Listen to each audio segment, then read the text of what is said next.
Vamos a orar y prepararnos para esta enseñanza teológica de lo que venimos trabajando y aprendiendo acerca de las 5 solas. Amado Dios Padre Todopoderoso, te damos gracias, Señor, por esta mañana en que tú nos has permitido despertar y nos has permitido caminar y venir aquí a la iglesia, Señor. Te damos gracias también por la provisión de alimento que pudiste darnos esta mañana y la que nos darás en el resto del día, según tu voluntad y tu plan, Señor.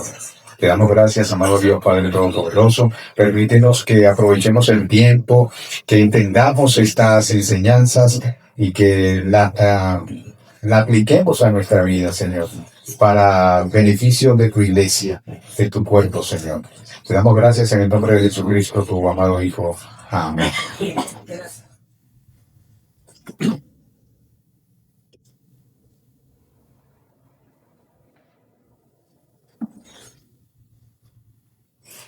Bien, hoy corresponde la enseñanza de sola fide o sola fe. Es otra de las cinco solas de la Reforma. Y como ya sabemos, todas apuntan a Jesucristo, al Evangelio de Jesucristo. Fíjense ustedes, no hay duda de que las palabras con el tiempo van mutando, van desplazándose, van quedando olvidadas y van haciendo otras. O quizás esa misma palabra en un tiempo significó una cosa y en este tiempo significa otra. Por ejemplo, la palabra semáforo a mediados del siglo XIX se usaba para representar el género de esos insectos lepidópteros, como las mariposas, las polillas. Así que se identificaba a ella como semáforos. Y no fue hasta 1970 cuando esta palabra cambió su significado para referirse a ese aparato eléctrico de señales luminosas para regular la circulación vial. Y eso es lo que conocemos hoy como semáforo. Hablamos de semáforo, identificamos a esas lamparitas que están en la vía, en la circulación. También hubo otra palabra que ya no está en nuestro uso diario, y muchos la conocen como la palabra disquete, también el cassette. Y aquí creo que se nos cayó la cédula a todos, ¿verdad? Bien, la palabra disquete y cassette eran palabras usadas generalmente en nuestra juventud, los años 60, 70, 80, y eran muy usadas entre esa comunidad, entre esa generación, nosotros, pero que en aquel tiempo estaban más ágiles y teníamos la disponibilidad de ese desarrollo como venía evolucionando la tecnología. El disquete, por ejemplo, almacenaba 1.44 megabytes de información digital, y el cassette, cuando irrumpió, fue algo novedoso, fue cuando aparecieron los de 90 minutos. Es decir, lo sumaba lado A y lado B, daba 180 minutos, y eso era bastante música la que se grababa allí. Y lamentablemente, con el avance de la tecnología digital, ambos, el cassette y el disquete, quedaron obsoletos. Como la palabra chusma. Es muy común decirle a alguien chusma como un desprecio, pero eso también en siglos pasados se refería a las personas que eran esclavas, eran personas también a las personas que eran incultas y que generalmente las usaban para trabajos forzados. Así que a esto se le llamaba chusma. Con el pasar del tiempo, ahora entendemos por chusma una persona despreciable, y ya ustedes saben, ¿verdad? Entonces, eso mismo ha ocurrido con la palabra fe. La fe ha experimentado cambios con el paso del tiempo, y todavía se mantiene la idea de que fe es el conjunto de creencias de una religión, según el diccionario de la Real Academia de la Lengua Española. Pero ha montado en diferentes elecciones que ahora son muy populares. Por ejemplo, en el fútbol aquí en Venezuela, ese grito de guerra de nuestra selección: mano, tengo fe. Y tenemos fe para todas las cosas.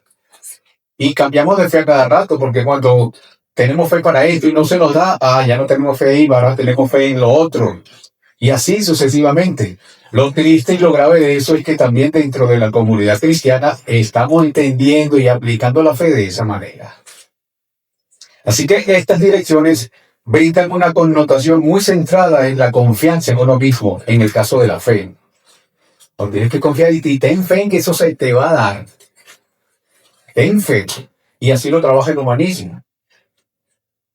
Así que esta fe humanista se refiere también a cierto anhelo o a un buen deseo potenciado para que de alguna manera se cumpla esa realidad. Si usted quiere que su equipo gane, usted tiene fe en que no, este equipo va a ganar, tengo fe.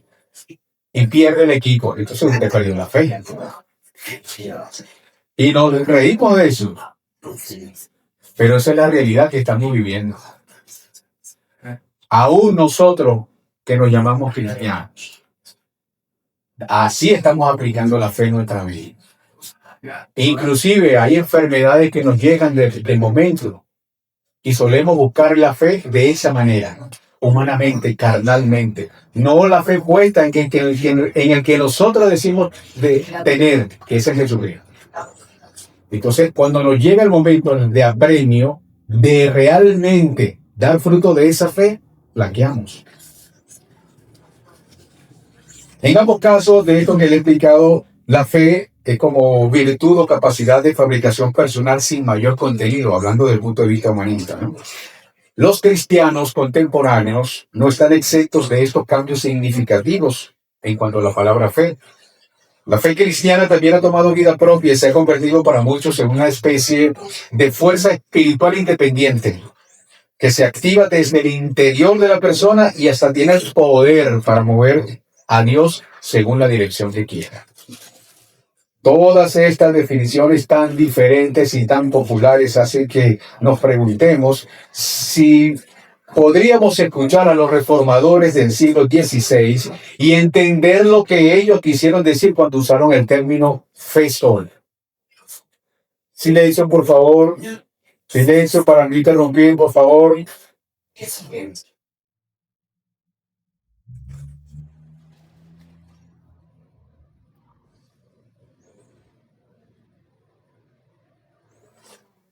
Ok. Cuando Lutero llegó a decir que sola fe pide, o sola fe es la columna para que la iglesia se mantenga en fe o se derrumba. Sin embargo, su preocupación no radicó en que los cristianos sin fe no vivirían sin poder espiritual o no lograrían alcanzar las bendiciones divinas, la tranquilidad anímica y el desarrollo personal. En cambio, la preocupación de Lutero tuvo que ver con un aspecto central y de mayor importancia, porque de esta verdad depende la relación con Dios y la diferencia entre la vida y la muerte. Recuerden lo que dijo Lutero. Sola fide es la columna para que la iglesia se mantenga o se caiga. Pablo, en su carta a los Romanos, en su capítulo 1, versículo 17, escribió: porque en el Evangelio la justicia de Dios se revela por fe y para fe. Como está escrito, mas el justo por la fe vivirá. Sola fide es salvación por fe solamente. O dicho teológicamente, es la justificación por la fe. Como dije al principio, esta es la tercera de las 5 solas de la Reforma Protestante. Y como dijo Lutero, lo repito, esta doctrina es la columna de la fe cristiana. Esta doctrina es muy importante para que nosotros la entendamos y la apliquemos. Porque otra vez lo repito, las palabras de Lutero: la iglesia se mantiene en pie o se derrumba. Entonces hay una cosa muy seria, hay una línea muy delgada para entender la fe. ¿Cómo la entiende el humanismo? ¿Cómo la entiende el no creyente? ¿Y cómo debemos entenderla nosotros? Y aplicarla también. Porque en teoría podemos entenderla de manera correcta, pero en la práctica nos dejamos arrastrar por las aguas como lo hace el resto del mundo. Y no es que nosotros no estemos en el mundo, seguimos en este mundo contaminado, en este mundo corrupto. La diferencia es cómo nosotros nos estamos comportando con el resto del mundo. El no creer en esta doctrina no solo nos deja, no es que no nos va a dejar sin la salvación, no, sino que llevaría a la iglesia a la ruina. Y lo que creamos acerca de esta escatología no necesariamente tiene un efecto con nuestra salvación. Lo que creamos y entendamos de lo que viene la escatología, eso tampoco afecta nuestra salvación. Pero no es el caso con sola fide. Esta doctrina es la columna de la fe cristiana. Esta doctrina que la Iglesia Católica de Roma no cree, porque hasta el día de hoy la Iglesia Católica Romana enseña que la salvación se obtiene a través de la fe más las obras que se puedan hacer. Y fue justamente esta doctrina, junto con la doctrina de sola escritura, las que hicieron que los reformadores rompieran con la Iglesia Católica Romana, en la que habían permanecido por muchos años. De manera que los reformadores volvieron a las escrituras y pudieron comprender la realidad de la condenación del ser humano, de su separación absoluta de Dios y de su incapacidad total para lograr la salvación a través de sus propios medios, sean estos morales o religiosos. En el caso de Lutero, la conciencia que él experimentó de su propia condenación, desde antes de ser usado para iniciar la reforma, lo llevó a sentirse profundamente desesperado o desesperanzado a pesar de su esfuerzo por mantener una religiosidad y una moral férrea. Tuvo una lucha muy grande, Lutero, desde el punto de vista intelectual y de creencia. Aunque vivía como un monje irreprochable, él sentía que era un pecador delante de Dios, con una conciencia muy perturbada. Confesó él en algún momento que odiaba a Dios.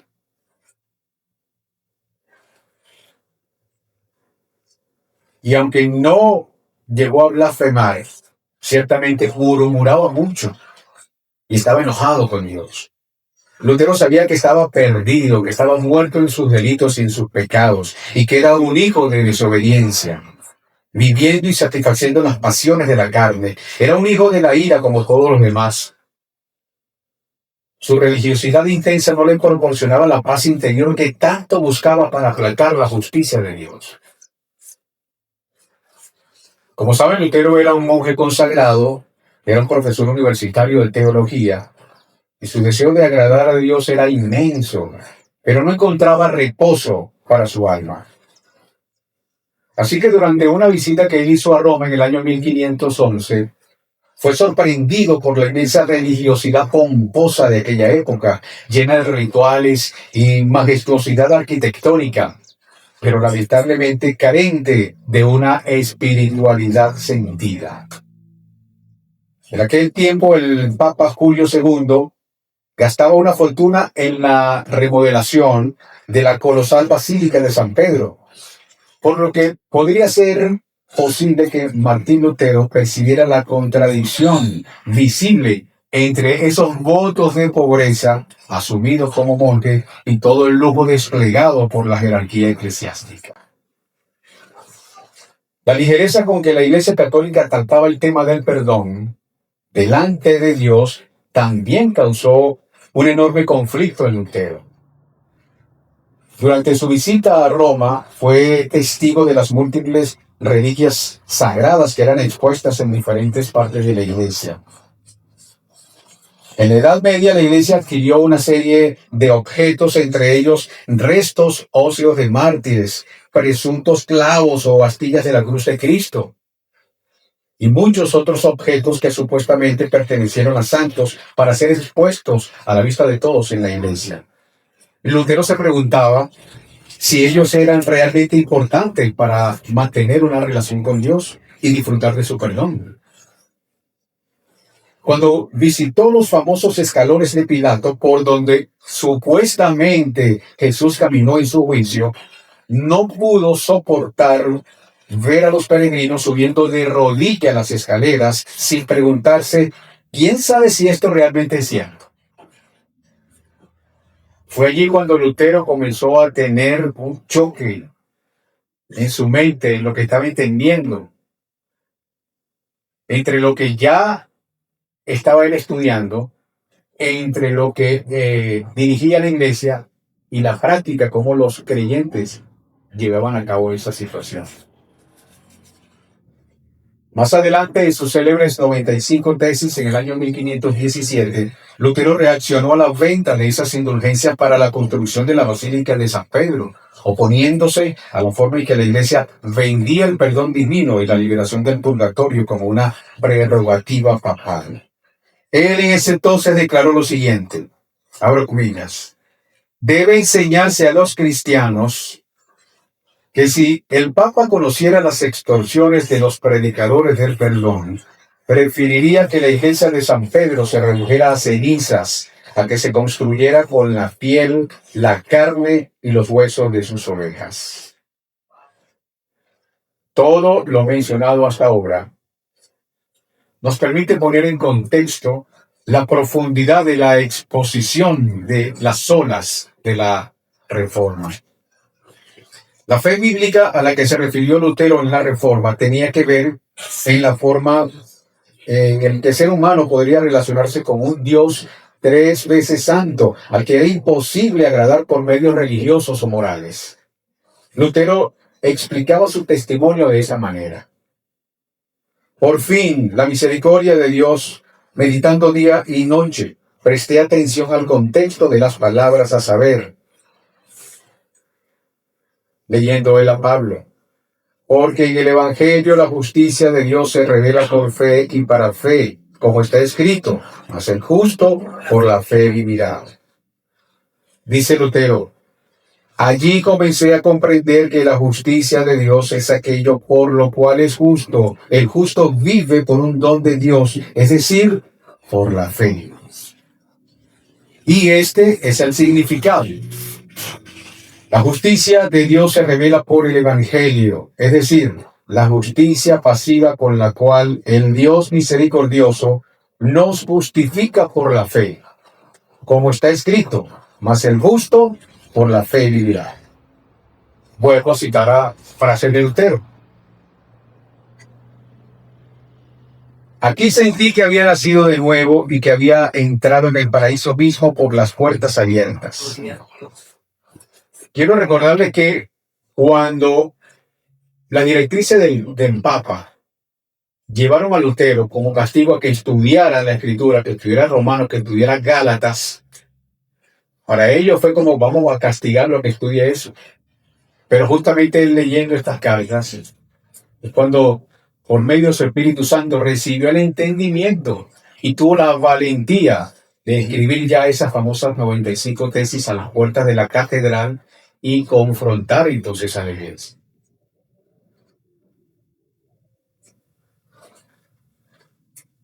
Entonces, continúo con las palabras de Lutero.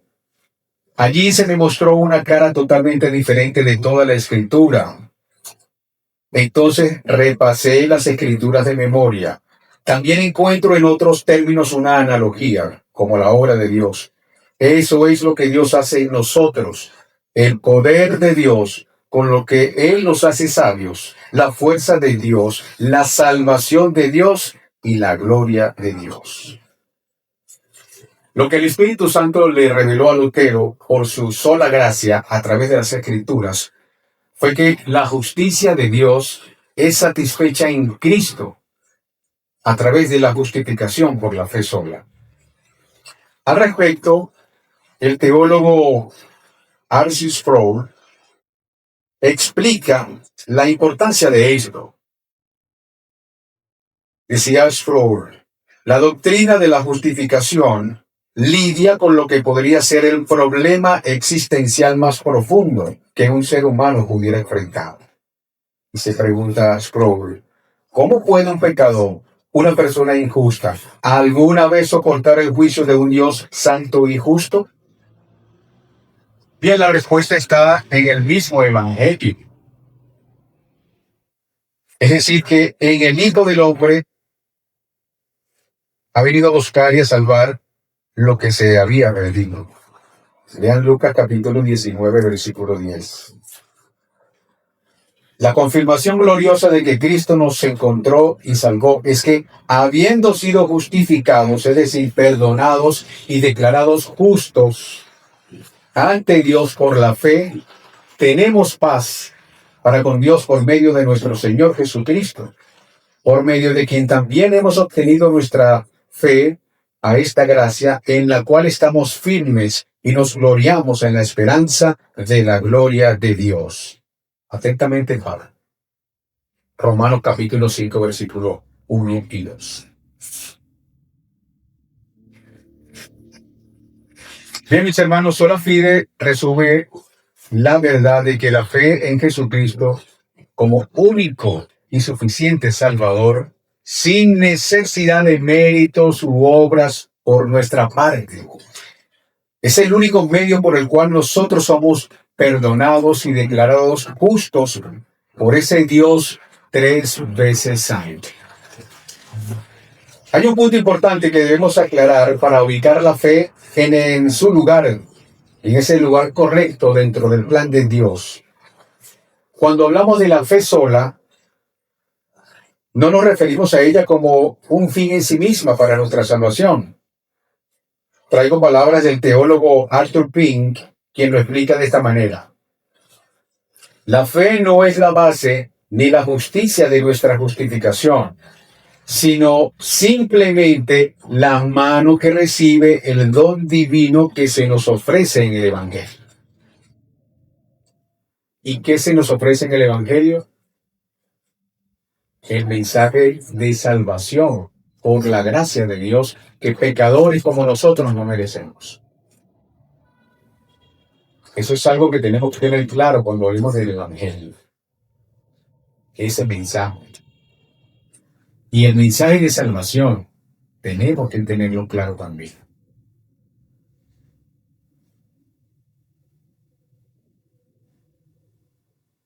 Continúo. Ejemplificar la fe como una mano receptora nos permite reconocer que no tenemos fe en la fe, ya que ella no posee mérito alguna por sí misma, sino que esa mano debe ser llenada del conocimiento de la revelación ofrecida por la palabra de Dios. Usando la misma ilustración de la mano, Charles Spurgeon dijo: la fe es la mano que agarra. Cuando nuestra mano agarra algo, precisamente lo que hace la fe se apropia de Cristo y las bendiciones de su redención. Repito, cuando nuestra mano agarra algo, eso es precisamente lo que hace la fe cuando se apropia de Cristo y las bendiciones de su redención. Lo que la Biblia dice claramente sobre la fe es que no se trata de algo que nosotros podamos producir o sacar de nuestro interior, así como lo pregonan muchos coaches que están de moda actualmente. Yo no tengo nada en contra de ellos, hacen su trabajo. Pero difiero cuando le dicen que el poder está dentro de ti. Tu fe está dentro de ti. Tú lo puedes lograr porque tú no tienes límite. Entonces allí se complican las cosas cuando uno entiende ya esta otra parte.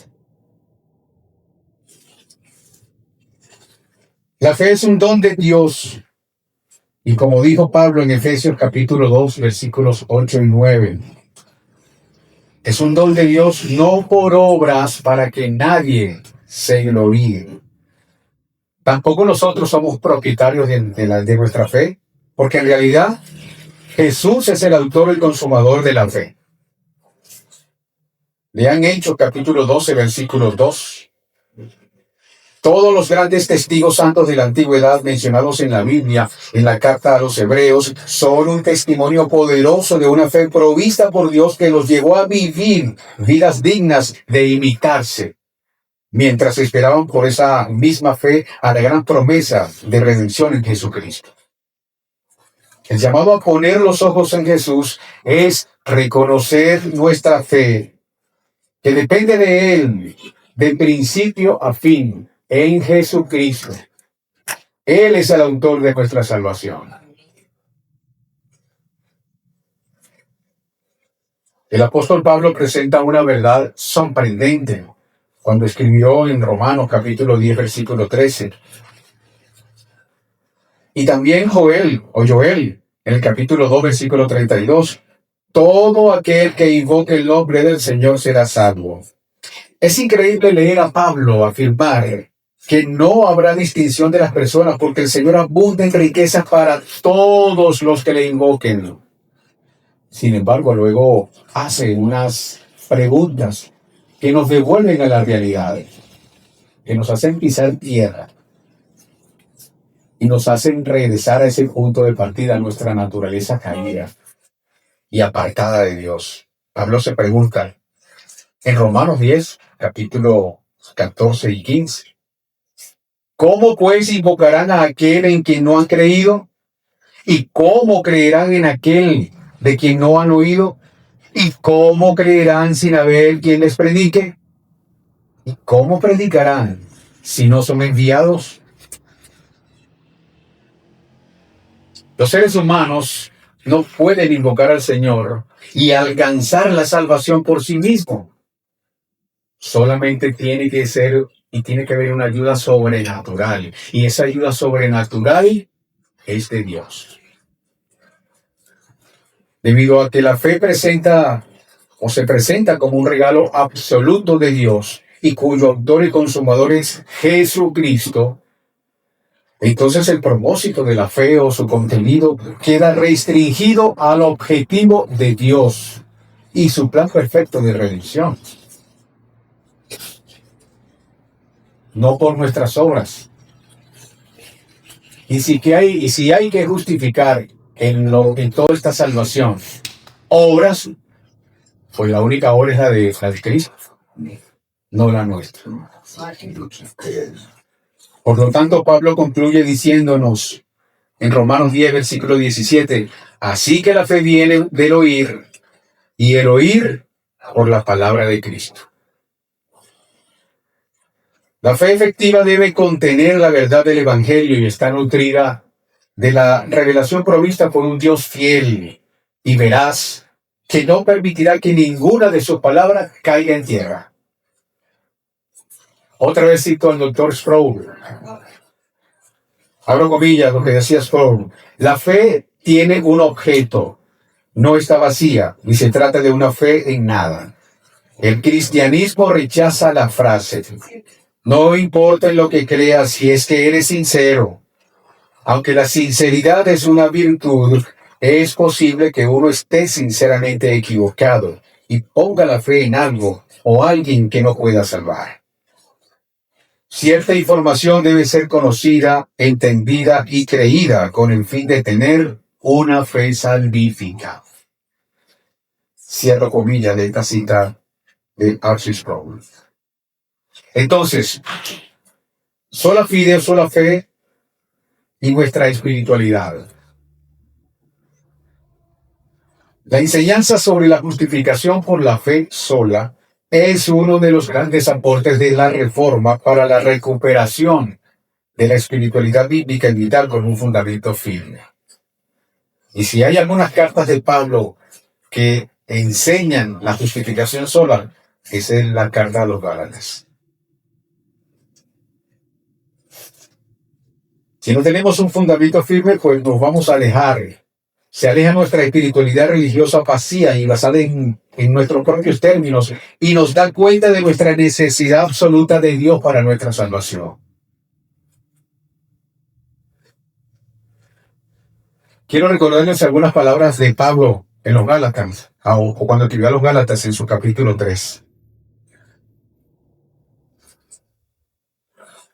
Un pasaje conocido. Oh Gálatas insensatos, ¿quién os ha fascinado a vosotros, ante cuyos ojos Jesucristo fue presentado públicamente como crucificado? Esto es lo único que quiero averiguar de vosotros. ¿Recibisteis el Espíritu por las obras de la ley o por el oír con fe? ¿Tan sensatos o tan insensatos sois? Habiendo comenzado por el Espíritu, ¿vas a terminar ahora en la carne?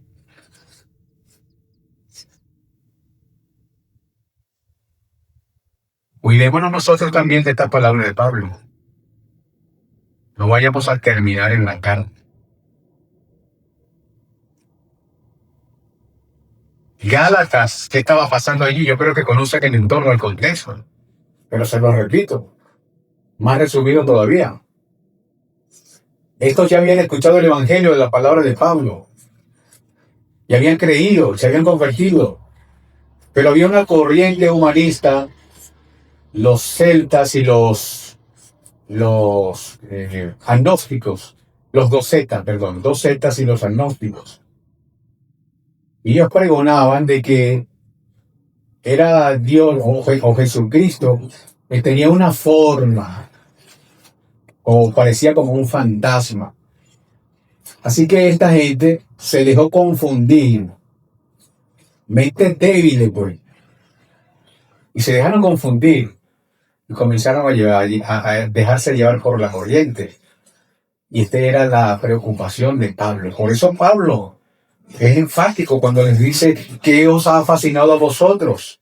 Tan insensatos sois. Si ya recibiste la palabra de fe por el Espíritu, escuchaste la fe, ahora ¿qué pasa contigo? Si comenzaste por el Espíritu, vas a terminar en la carne. Bueno, así nos pasa a nosotros hoy, 2025. Nuestra iglesia está perturbada por tantas cosas. ¿Y cuántas cosas vemos por acá a través de las diferentes redes sociales?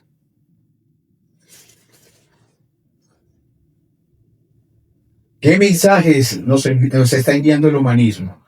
Y nos confunden. Tenemos que estar firmes. Repito la pregunta última de Pablo en este pasaje, para que reflexionemos. ¿Vamos a terminar en la carne? Ahí la dejamos.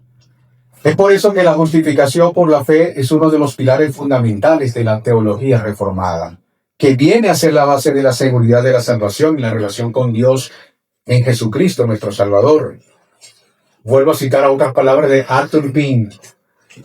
Él resume el lugar de la fe cuando dice que ella no es un constructor, sino que es un espectador, no un agente, sino un instrumento. No tiene nada que hacer, sino todo para creer, nada para dar, pero todo para recibir. Es decir, una fe desconectada de la palabra de Dios es como un vaso sin agua que nunca calmará la sed. Al mismo tiempo, una persona justificada por la fe en Cristo es una persona que ha sido transformada por el Evangelio. Estamos hablando de un creyente que ha nacido de nuevo y es habitado por el Espíritu Santo, cuya fe se hace presente porque tiene paz con Dios y entendimiento de sus palabras. Así que somos nuevas criaturas, donde Cristo es el camino, la verdad y la vida, y por Él tenemos la única entrada a la presencia de Dios. Spurgeon nos clarifica aún más esta idea cuando él dijo que Dios elige la fe como un canal de salvación porque es un método seguro que une al hombre con Dios. Cuando el hombre confía en Dios, hay un punto de unión entre ellos y esa unión garantiza la bendición. La fe nos salva porque nos hace aferrarnos a Dios y por lo tanto nos mantiene conectados con Él. En resumen, mis hermanos, la fe en Cristo que el Señor nos concede no es contada por justicia porque hemos sido revestidos con la justicia de Cristo. Y nuestra esperanza es que vivamos esa fe victoriosa durante toda nuestra vida terrenal hasta que lleguemos a la resurrección final. Así que yo los invito a que nos comportemos como la esperanza que enseñó Pablo. Porque todo creyente desea, según Pablo, ser hallado en Él, no teniendo mi propia justicia derivada de la ley, sino la que es por la fe en Cristo, la justicia que procede de Dios sobre la base de la fe y conocerlo a Él, el poder de su resurrección y la participación de sus padecimientos, llegando a ser como Él en su muerte, a fin de llegar a la resurrección de entre los muertos. Firma Pablo, carta a Filipenses, capítulo 3, versículos 9 al 11. Mis hermanos, la Biblia declara que nosotros no somos justificados por nuestras buenas obras, sino porque lo que se nos imputa por medio de la fe, es decir, la justicia de Cristo. En síntesis, algo nuevo se agrega a algo básico. Nuestra justificación constituye una síntesis, una unión de todo, porque tenemos la justicia de Cristo que se nos ha agregado. De manera que nuestra justificación es por imputación. Dios nos transfiere la fe. La justicia de Cristo no se trata de una ficción legal, porque Dios nos atribuye el verdadero mérito de Cristo, a quien pertenecemos ahora. Así que esto es una imputación real. La fe que salva es la que nos permite declarar a Cristo como nuestro Salvador y Señor. El justo por la fe vivirá. Abraham, Abacú y otros pusieron su fe en Cristo. De ese Cristo que habría de llegar. En aquel tiempo ellos esperaban y no lo vieron. Ustedes y yo hemos puesto la fe en el Cristo que ya vino. Pero hay una sola puerta para Jesucristo. Él dijo, yo soy el camino, la verdad y la vida. Y el camino es Él. Y nadie va al Padre sino a través de mí. Es en Él en que depositamos nuestra fe, solo nuestra fe. Lutero, como decía Lutero, la fe es la base sobre el cual la iglesia se levanta, se sostiene o se cae. Termino con esto. La doctrina de la justificación de la fe fue la causa instrumental de la reforma. La causa material tiene la autoridad ¿en dónde? En la palabra de Dios. Esta es la causa material. Pero la causa instrumental de la reforma, que la empujó, que la llevó a caminar, fue la justificación por la fe sola. Recuerden, mis hermanos, la salvación solo por la fe, solamente es en Cristo Jesús. Amén. Sola escritura, sola fe, sola fide, sola gracia, soli Deo gloria. Amén, mis amados. Oremos. Gracias, Dios Padre Todopoderoso, por este momento. Que aunque en minutos son pocos, pero tu enseñanza ha sido simple, Padre, y esperamos que la entendamos y la apliquemos. Danos, Señor, por medio de tu Espíritu Santo, ese avivamiento, Señor, para tener pasión por el estudio de tu palabra, Señor. Por entender tu evangelio y por predicar el evangelio, Señor. Porque así nos mandas tú, Señor, a que prediquemos el evangelio. Ayúdanos, Señor, a predicar el evangelio conforme a tu palabra y no conforme a nuestro razonamiento. Ayúdanos, Dios Todopoderoso. Prepara nuestros corazones esta mañana, Señor, para escuchar el mensaje, la predicación que has preparado esta mañana y que trae la voz del pastor, Señor. Para que seas tu Espíritu Santo el que hable por medio de él, Señor. Presta nuestros oídos a nosotros como una audiencia entendible de lo que se va a predicar aquí esta mañana, Señor. Te lo agradecemos en el nombre de Jesucristo. Amén. Y amén.